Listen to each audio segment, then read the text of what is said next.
morning. I'm Ritchie. I'm the Scottish Officer for Woodcraft Folk. Woodcraft Folk are an educational movement for children and young people that aim to develop self-confidence and activity in society, with a grand aim of building a world based on equality, friendship, peace and cooperation. In Scotland we currently run 20 groups engaging around 300 children and young people. The children and young people that we engage with are aged between 3 and 21, but each group focuses on a particular age category in order to pitch our activities appropriately. Our groups run on a weekly basis during term time for sessions of 1 to 1.5 hours, and also often take part in day trips, camps and hostels. All groups are entirely volunteer run with centralised support from staff such as myself. And up here you can see that our group programmes are very varied, and we do all sorts of things like arts and crafts, games, drama, singing, cooking, exploring nature and camping. A key point is that all our programme planning is based on 9 organisational aims and principles, and I'm hoping to illustrate this a bit for you this morning. So one of our key aims is education for social change. We're aiming to develop in our members a critical awareness of the world and to combat oppression and discrimination in our movement and outside it. This is some children and young people from Woodcraft Folk making a banner for Make Poverty History March. And this is children and young people from Woodcraft Folk singing a song called The Back of the Bus at one of our hostel weekends to an audience. The Back of the Bus song is a song from the civil rights movement in America, and this was used as part of the programme in Glasgow to think about racial equality and inequality and the history of that. This slide illustrates a partnership that we are developing very enthusiastically at the moment with Sense Scotland. Sense Scotland work with children and young people with learning disabilities and complex needs, and they approached us about setting up a group. We are really excited about offering a Woodcraft Folk experience to these children and young people, and about the learning on inclusion that it will bring to our organisation. As an organisation, we aim to facilitate international understanding. Our motto is Span the World with Friendship. And this slide shows a Right to Refuge board game that we developed to facilitate learning about the plight of asylum seekers and refugees among our groups.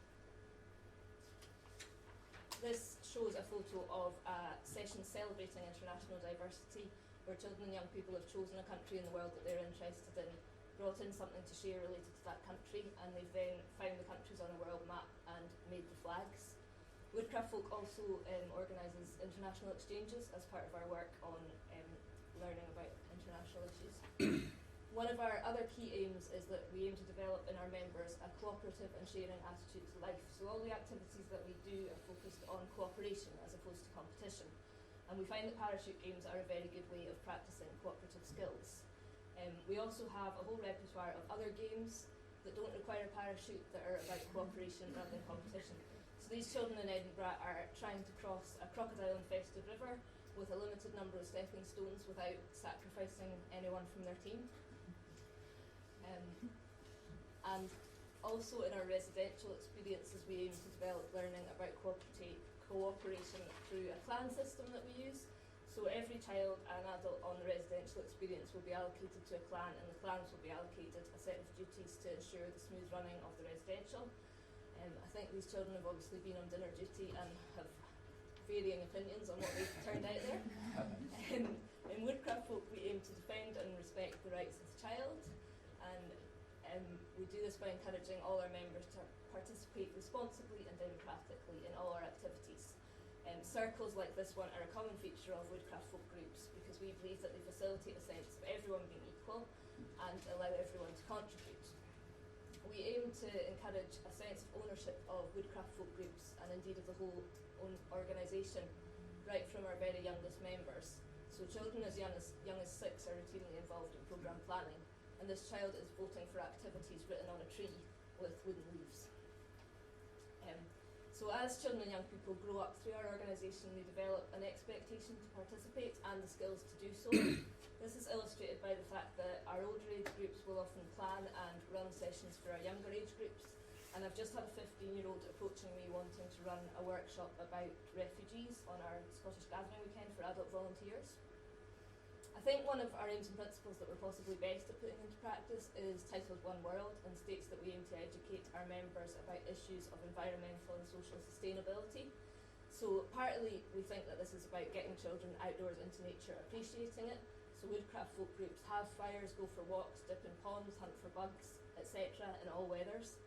And this slide illustrates our group in Dunblane, which took things a little step forward into active citizenship approaches, and they are planting native tree species at a home for the elderly in Dunblane. And the next slide is a picture of our Stirling group, who've been given photos of endangered species, and they've been allowed to choose one to model out of clay, and then this was followed with a circle time reflection on why animals might be endangered. So as an organisation, it's really important to us to have our set of organisational aims and principles so that we can plan and focus and review what we do. It's also important to us to look at ourselves in terms of the national policy context. And this slide shows a focus group being conducted by external consultants Catch the Light for us. And it is a very fun session. And this is a quote from some of the findings that demonstrate the value of what we do in terms of curriculum for excellence. The report was very positive. If there's a digital link to it on the next slide if anyone is interested in looking at that report, and there's also a link to our website and Scottish Officer contact details on the next slide for anyone that would like to know more about us.